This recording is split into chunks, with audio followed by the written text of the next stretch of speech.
नमस्कार शिक्षार्थियों। मुक्त बेसिक शिक्षा प्रौढ़ स्तर क हिंदी विषय के इस कार्यक्रम में मैं आप सभी शिक्षार्थियों का स्वागत करता हूं। गंदे पानी तथा गंदे भोजन से पेट की बहुत सी बीमारियां होती हैं, जैसे दस्त लगना, हैजा होना, पीलिया आदि। ये खतरनाक रोग हैं। इनसे बचने के लिए खाना बनाते समय सफाई का ध्यान रखें, खाना ढक कर रखें, ताज़ा खाना खाएं और खिलाएं। भोजन बनाने और पीने के लिए साफ पानी का इस्तेमाल करें। बीमारी होने पर तुरंत डॉक्टर को दिखाएं। सभी सरकारी व निजी अस्पतालों में गरीबों का मुफ्त इलाज होता है। उन्हें जीवन रक्षक दवाएं मुफ्त दी जाती हैं। ज़्यादा बीमार को वार्ड में भर्ती किया जाता है। उसका खाना पीना सब मुफ्त होता है। जनरल वार्ड में मरीजों के टेस्ट मुफ्त किए जाते हैं। गरीबों को एम्बुलेंस की सुविधा मुफ्त मिलती है। अगर कोई व्यक्ति अपने या अपने रिश्तेदार के इलाज से संतुष्ट नहीं है तो वह मेडिकल काउंसिल में अपनी शिकायत दर्ज करा सकता है। वह पास के पुलिस स्टेशन में भी शिकायत कर सकता है। इलाज में कोताही बरते जाने पर उपभोक्ता अदालत में अर्जी दी जा सकती है। इसी संदर्भ में हम अपना तीसरा अध्याय, जिसका शीर्षक है ऋचा की कृपा, पाठ 3, कहानी के माध्यम से अध्ययन को प्रारंभ करते हैं। उद्देश्य हमारे क्या हैं? इनसे आप क्या क्या सीख सकते हैं इस अध्याय को पढ़ने से? अच्छी सेहत के लिए साफ सफाई की आवश्यकता होती है। बच्चों में साफ सफाई की आदत डालना माता पिता की प्राथमिक जिम्मेदारी है। दूषित पानी से होने वाले बीमारियों की जानकारी, सरकारी अस्पतालों से मिलने वाली सुविधाओं की जानकारी, री स्वर और इसकी मात्रा, री की पहचान, र के विविध रूपों के पहचान के विषय में आप जान सकते हैं। आइए कथा को प्रारंभ करते हैं। बसंती के घर नई बहू आई थी। नाम था ऋचा। ऋचा पढ़ी लिखी और समझदार थी।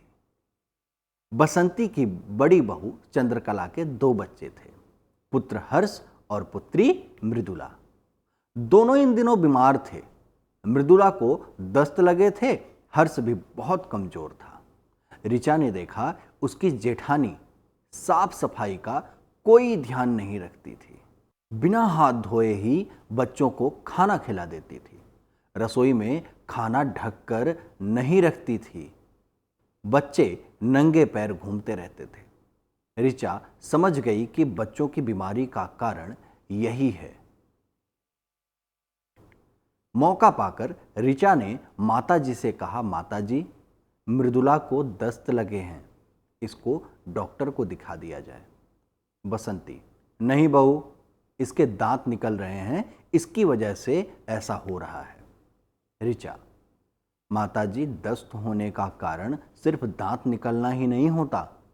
साफ सफाई का ध्यान न रखने, गंदे हाथों से खाना खिलाने, गंदा पानी पिलाने से भी दस्त हो सकते हैं। बसंती, रहने दे बहू, बात मत बना, हमने बच्चे नहीं पाले हैं क्या? ऋचा ने विनम्र होकर कहा, माताजी, गंदा खाने से, गंदे हाथों से खाना खिलाने से पेट की बीमारियां हो जाती हैं। हैजा भी हो सकता है जो जानलेवा होता है। इनसे बचाव के लिए साफ सफाई का ध्यान रखना जरूरी है। बसंती, बहू, तुम्हें तो बहुत जानकारी है। ऋचा, यह सब हमें ट्रेनिंग में बताया गया था। बसंती, बहू, फिर हर्ष क्यों कमजोर हो रहा है? ऋचा, माताजी, हर्ष नींद में लार डालता है, दांत भी किटकिटाता है। इसके पेट में कीड़े हो सकते हैं। पेट में कीड़े नंगे पैर घूमने और गंदगी के कारण भी हो सकते हैं। बसंती, तो ठीक है, हर्ष और मृदुला दोनों को डॉक्टर के पास ले चलते हैं। डॉक्टर ने वही बातें दोहराई जो ऋचा ने बताई थी।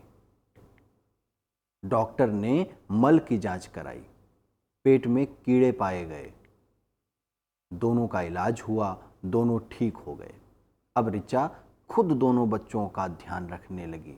बच्चे हृष्ट पुष्ट हो गए। जो भी बच्चों को देखता कहता, बच्चों की सेहत अब बहुत अच्छी है। बसंती कहती, यह सब छोटी बहू ऋचा की कृपा है। आइए जानते हैं री स्वर तथा री की मात्रा की पहचान और उनका प्रयोग। इस पाठ में ऋचा शब्द आया हुआ है, इसमें री स्वर का प्रयोग हुआ है। री से बने कुछ अन्य शब्द पढ़िए। ऋणी, ऋषि, ऋतु, ऋतुराज, ऋषभ। पाठ में मृदुला, कृपा, हृष्ट पुष्ट शब्द आए हैं। इनमें री की मात्रा का प्रयोग हुआ है। री की मात्रा से बने कुछ और शब्द देखते हैं। संस्कृत, मृत्यु, दृढ़, अमृत। र के रूपों की पहचान और उनके प्रयोग में अंतर समझिए। इस पाठ में हर्ष रेफ का उदाहरण है, मृत ऋकार का उदाहरण है, विनम्र रडार का उदाहरण है और ट्रेनिंग पदेन का उदाहरण है। ये सभी शब्द इस पाठ में आए हैं। इनमें र के अलग अलग रूपों का प्रयोग हुआ है। ये रूप हैं रेफ, रिकार, पदेन और रडार। रेफ की मात्राओं के द्वारा निर्मित शब्दों के विषय में जानते हैं। कर्म, इर्द गिर्द, गर्दन, गर्मी, उर्मिला, निर्धन, आशीर्वाद। अब हम रडार से बने हुए शब्दों का उदाहरण देखते हैं। प्रकार, प्रधान, प्रकाश, ग्राहक, व्रत, विक्रेता। अब हम पदेन मात्राओं से निर्मित शब्दों के बारे में जानते हैं। Truck, tractor, trolley, drum, driver, train, राष्ट्र।